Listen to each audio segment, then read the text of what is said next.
Let's explore some different options for creating chamfers. Now, before we begin, let's notice that the contour toolpath we created for this chamfer should be moved to the bottom. So I'm going to right click and drag, and I'm going to move after.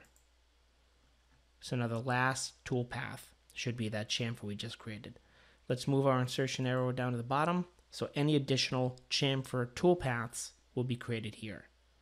So one option is to use what's called the Model Chamfer. Now the Model Chamfer toolpath is really a smart version of the contour toolpath with the chamfer option. And the reason is because, first of all, you need to use a Chamfer Mill tool, but it also looks at other geometry for collisions. So let's go in and chain just this open pocket here. And I'm going to make sure that partial loop is turned on. And I'm going to chamfer from here to there. And under the tool, let's just select and create a new tool. In this case, we're going to create a Chamfer Mill. I'm just going to accept the default. This is fine for now. Let's make this comment Model Chamfer.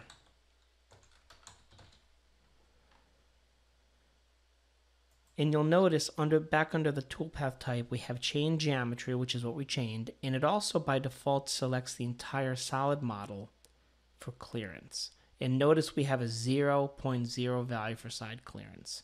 Everything else is pretty standard. However, for cut parameters, let's make sure the width is set to 20 thousandths and the bottom offset is set to 50 thousandths.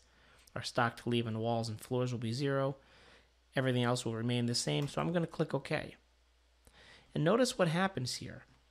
The toolpath does not start at this area here. And the reason is because it sees the solid model as something that might collide with. And to better illustrate that, let's go in and actually take a backplot of this. Notice as it comes close, it comes right up to this wall, but it does not hit the wall. The reason it does that is because we don't have a side clearance. But then notice what it does is it will actually chamfer this, and you can see the material it's removing right here. If we were to go back into the parameters of this Model Chamfer toolpath and add a little bit of side clearance, let's just say 20 thousandths, and regenerate the toolpath. Now you'll see that there is in fact some space here, and specifically it's 20 thousandths. So that's the Model Chamfer toolpath. Very, very useful for when you have intricate features and you want to make sure you're not colliding with those features that you don't want to chamfer.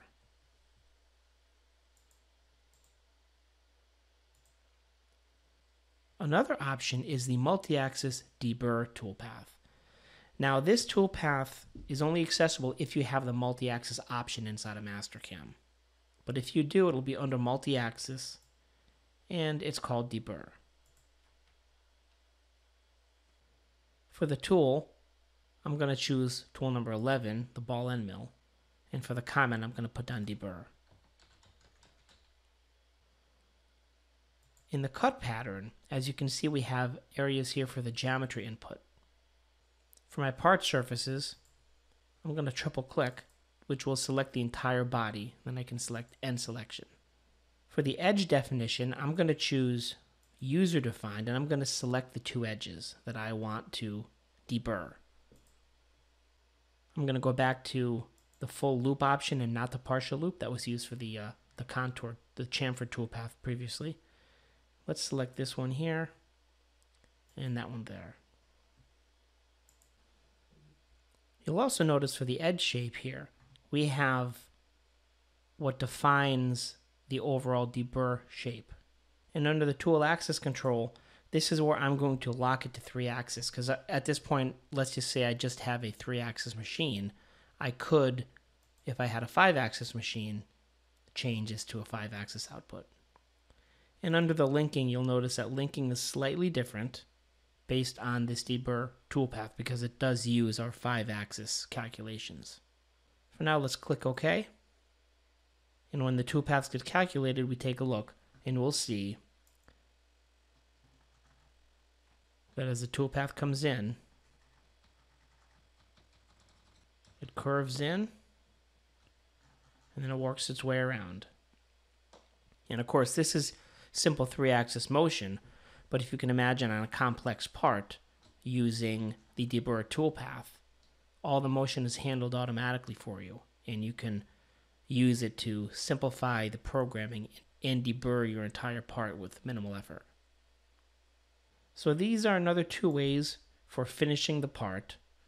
We saw the Model Chamfer option, which is under the 2D group. And if you have multi-axis, you have access to the deburr function, which can be used for 5-axis machine output.